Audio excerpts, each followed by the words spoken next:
Hi guys, thank you for joining me for what is going to be the first in a series of virtual sessions around marketing for sailing clubs and activity centres across the country. My name's Sam Usher. I'm the Regional Development Officer for the North East here at the RYA. Today I'm going to be joined by Lindsay from a company called Social Bee, who are digital marketing specialists, and Lindsay's the CEO at Social Bee. Hi Lindsay, thank you for taking the time to chat with us. Sure. Hi Sam. I was hoping that we could take a few moments to look at how venues can be making the most of the time right now to not only keep their existing members engaged, but how they can also be using this time to promote the venue and develop potential members for activity and new membership take-up post-COVID-19. So firstly, Lindsay, would you like to introduce yourself, your background, and what you do at Social Bee? We're an international digital marketing agency, and we help businesses and sports associations and organisations make the most of digital marketing by upskilling their team and members. And we also provide digital marketing services for people. We've been working with RYA now for about, since 2016. On the zone that you guys have, there's plenty of webinars and things, but we've also been lucky enough to talk at your conferences, do face-to-face training, and been involved in the RYA for a number of years, which is fantastic. Thank you, Lindsay. As you know, there's so many marketing options out there and not all correct for club members or potential members. Could you explain the importance of identifying your potential customer and taking a more targeted approach? In terms of targeting people on marketing, that's a really good question. It's really easy for businesses and sports organisations just to post on social media and hope for the best.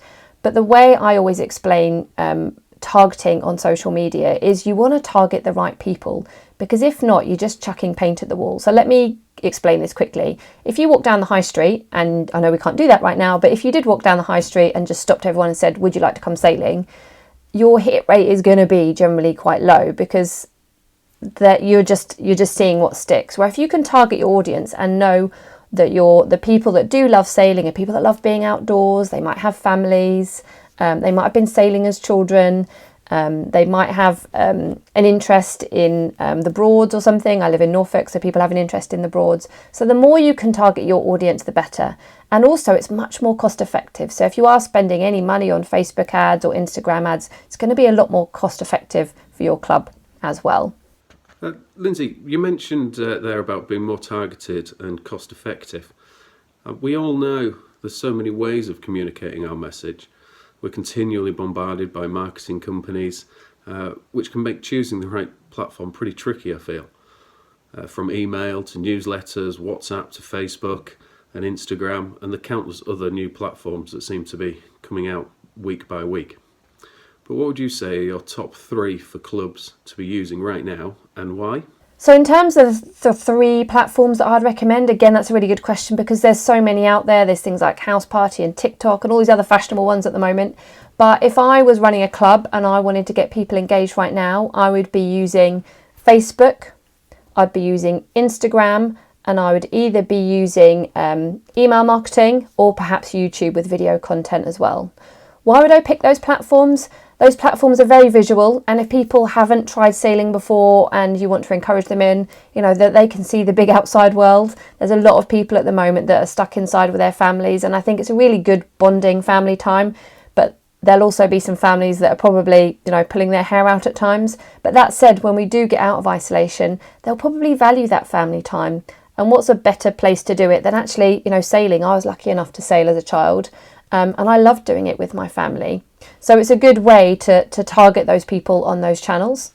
So on Facebook, you can engage people at all levels. There's all different age groups on there, and you can do live video content, Q&As and stuff, which is great.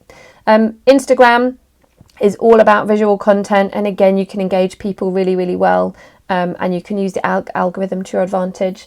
And if you're using email marketing, then you can push out content to people, which is great. And finally, YouTube. If you are creating video content in your club, then it's great to put it up onto YouTube, because YouTube isn't just a search engine, it is a social media platform as well, because you can comment and you can engage on the content.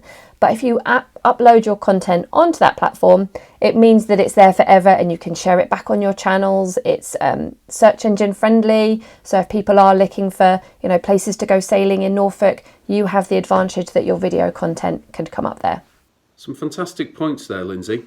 And you made the point about content being engaging and visual. In your opinion, what makes for the most engaging content and why? So what is the most engaging content right now? That's a really good question, Sam, as well. The stats are showing that engagement on social media is up 25% anyway right now. So I want to share with you two things. First of all is, if your engagement is up, make sure you're encouraging people to sign up to your emails, to stay up to date with you guys, because you want to harness that while it's there. The second thing to do to engage content and make sure that it's engaging is thinking about live video. Now, I know live video can sometimes be really nerve-wracking for people because they think, oh, I hate being on screen. I do too, I hate being on screen, but we have to do it, especially today and in the current thing of lockdown, don't we, Sam? So it's really quite hard. We've just got to get over the fact that we're going to be on screen and just pretend that we're chatting with friends. So we're seeing a lot of live on social media, and I think there's a few reasons for that. First of all, because we are isolated at home and, you know, we can chat with our husbands and our partners and kids, great, but actually we want to have interaction with other humans. So social media live video content is going through the roof at the moment. And another advantage of doing that is if you go into Instagram or Facebook, you see it. So you're almost drawn to having a look at that content first. So live is great, but if you are going to do live, just plan the content. So plan the content around what you want to do beforehand, and maybe involve in an interview with somebody. So it might be that you involve one of your members that's been a member for a long time, and you're talking to them about, you know, how they got into sailing, because people love experiences. They don't just want to hear about, you know, why sailing is great. If you can bring it to life with experiences or how people got into it, it's a really good thing to do.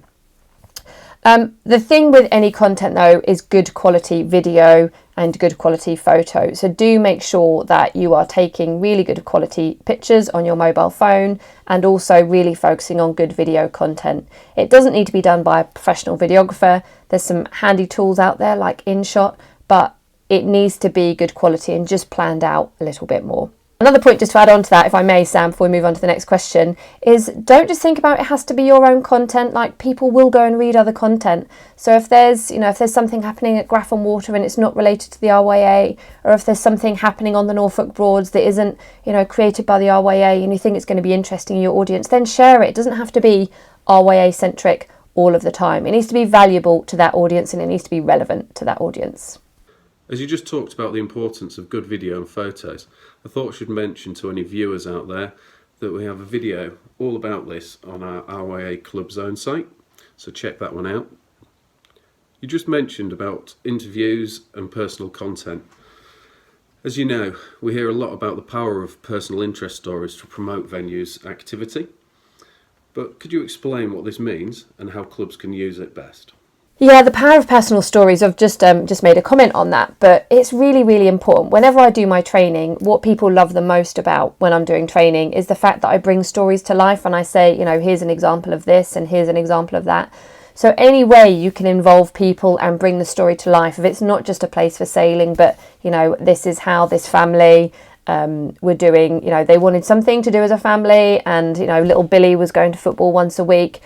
But, you know, the mum was stuck at home and she really wanted to do something family focused. So they you know, received a flyer from the RYA on an open day one day and thought, yeah, you know, let's give it a go.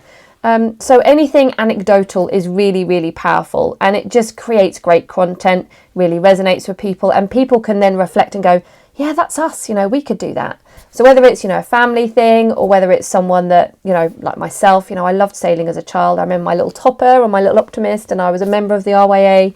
And unfortunately, I'm not doing it at the minute, but, you know, I've got a little boy now, so maybe when he's old enough, would love to take him to the water. So it's just about resonating and engaging on a personal level. So thank you for your time, Lindsay. Some really useful points from yourself there. Thanks, Sam. Thank you so much for inviting me today. Good luck, guys, with the time.